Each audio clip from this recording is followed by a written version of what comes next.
Después de él llegó José María Vargas, que fue el primer presidente civil. Fue un opositor al gobierno precedente y fue un antimilitarista.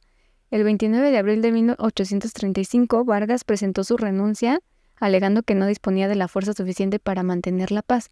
Así es como llega Carlos Soublette. Carlos Soublette y Vargas tuvieron un proceso arduo de elección.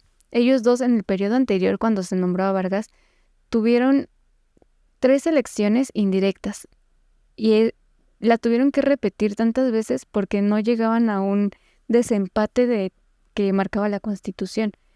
Como él había perdido y habían designado a Vargas, él se le dio el cargo de las relaciones exteriores y tuvo diversos proyectos que no pudo concretar porque tuvo que regresar a asumir la presidencia cuando Vargas renunció.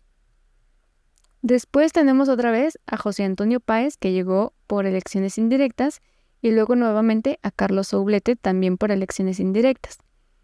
Después de él llegó José Tadeo y José Gregorio Monagas. Ellos dos eran hermanos. Primero llegó José Tadeo, que se había levantado en armas, pero Páez lo había contenido varias ocasiones y lo había convencido de que se postulara para los siguientes periodos.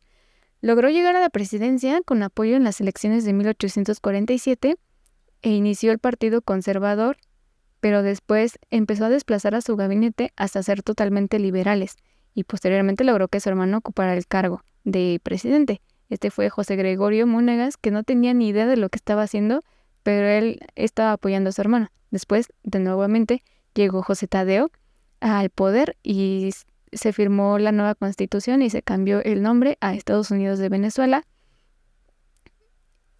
Aquí tenemos un poquito más explicado a José Gregorio Monagas, que es el hermano de José Tadeo, quien se encargó de asegurarse de que estuviera en la presidencia, como ya habíamos mencionado. Inicia el periodo del gregorianismo, pues se rolaban el poder entre los dos hermanos y tuvieron un gobierno autoritario. Y aquí tenemos a José Tadeo Monagas, que volvió a la presidencia nuevamente, o sea, estuvo José Tadeo, luego José Gregorio y luego otra vez José Tadeo.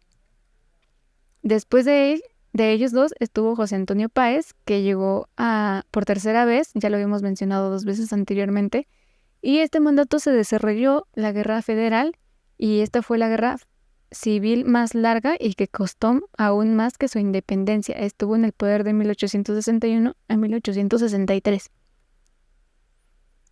Luego hubo un conflicto armado, se llamó la Revolución Azul. Este fue encabezado por José Tadeo Monagas, que ya habíamos mencionado que había sido parte del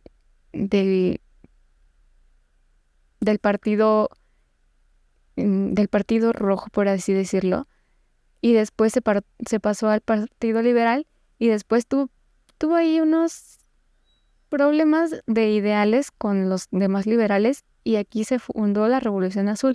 Entonces ya había Partido Liberal Amarillo, Partido Liberal Azul y el Partido Conservador, que era el rojo.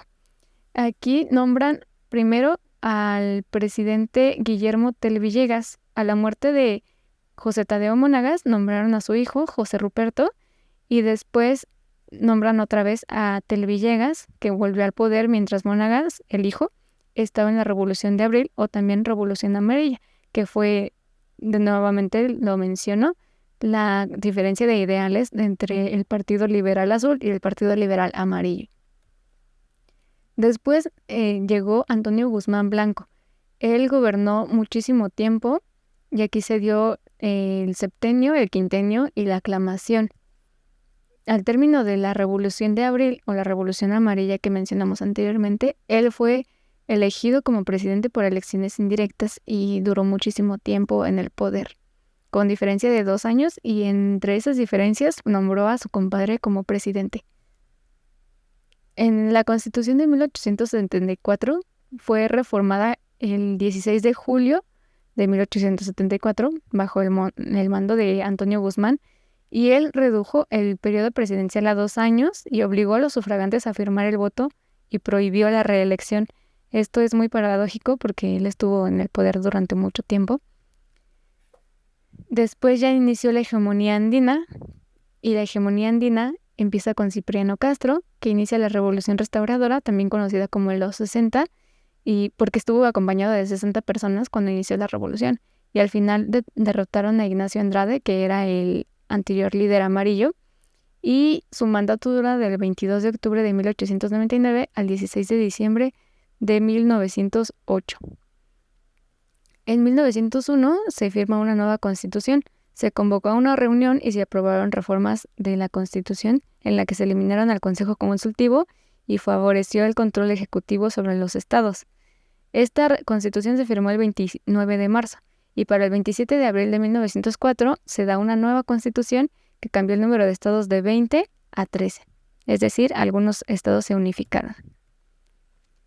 Luego llegó un golpe de estado que dejó como encargado a Juan Vicente Gómez, quien dio un golpe de estado el 19 de diciembre y fue líder durante 1908 a 1914. Esta fue una dictadura. Su mandato duró 27 años hasta que murió en 1935.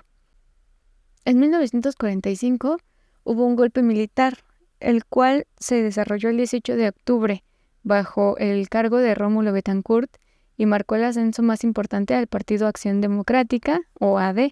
Este fue uno de los primeros partidos en que se hicieron legales y derrocó a Isaías Medina.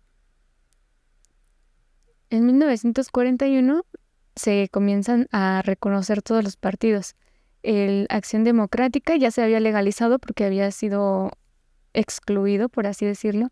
En 1945 el Partido Unión Popular Venezolana, el Partido Acción Nacional en 1942, el Comité Electoral Independiente o COPEI en 1946 y el Partido Democrático Venezolano también en 1946. Sus primeras elecciones fueron en 1948, las elecciones universales. Anteriormente habían sido de manera indirecta, es decir, el pueblo no elegía directamente a sus representantes. Estas elecciones las ganó Rómulo Gallegos y solamente duró 8 meses en el cargo debido al nuevo golpe de estado nuevamente dirigido por Betancourt. En este golpe de estado se nombró a Carlos Delgado Cholbaut como presidente de la Junta Militar hasta el día que murió por un secuestro en Caracas. Este ha sido el único presidente víctima de un magnicidio en Venezuela. Luego se firmó una nueva constitución bajo el cargo de Marcos Pérez Jiménez el 2 de diciembre de 1952. Se declaró una nueva constitución que mejoró la infraestructura, promovió la migración y realizó obras públicas. Sin embargo, también suprimió libertad de expresión, los opositores fueron censurados y la desigualdad social y económica aumentó.